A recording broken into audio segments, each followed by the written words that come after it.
Bonjour et bienvenue dans Podcast News. Le Maroc a voté avant-hier vendredi pour des élections législatives et le parti Justice et Développement devrait l'emporter en obtenant 80 des 395 sièges du Parlement.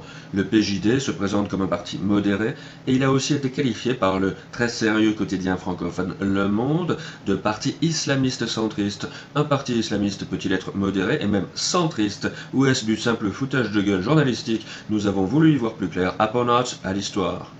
On parle de plus en plus souvent de partis islamistes centristes comme pour le PJD marocain, dont on voit le leader Abdelila Benkiran sur cette photo prise hier samedi à Rabat.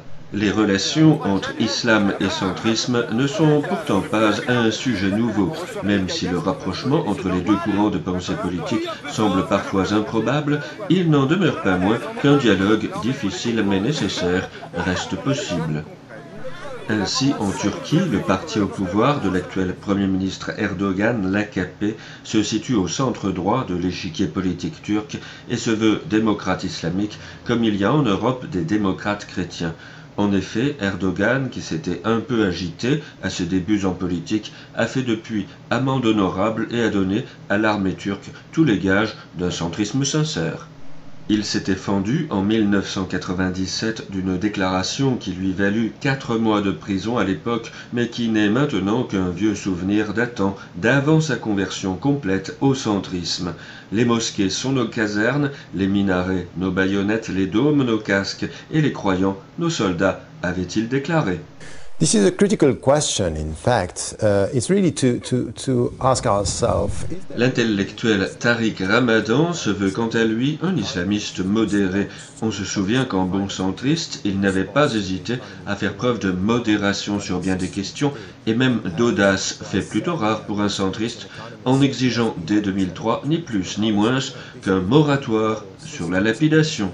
Depuis, poursuivant son virage vers le milieu, il a fait de plus en plus de concessions.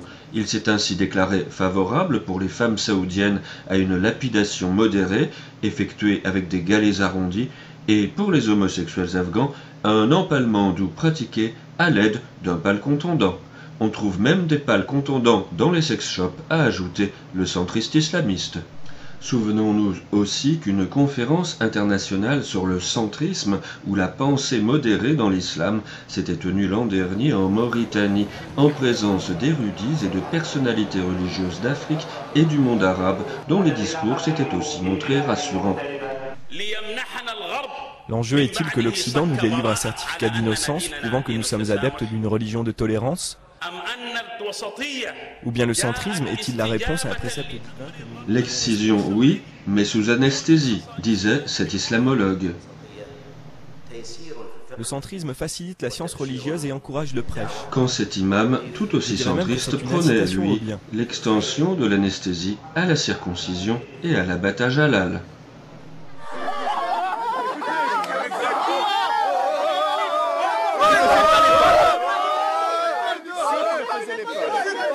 Pourtant, si l'islam politique est de plus en plus le fait de centristes modérés, le dialogue est encore difficile entre les centristes islamistes et leurs homologues européens, les centristes chrétiens démocrates. Gageons qu'avec le temps, les malentendus hérités des pires atavismes vont se dissiper. Aponnat et NBC News.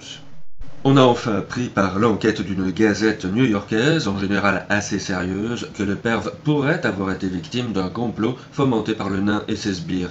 Mais en lisant cet article qui a été mis en ligne, on voit que la cochonnerie du perve n'est toutefois pas remise en cause. Merci de nous avoir suivis. Bon dimanche.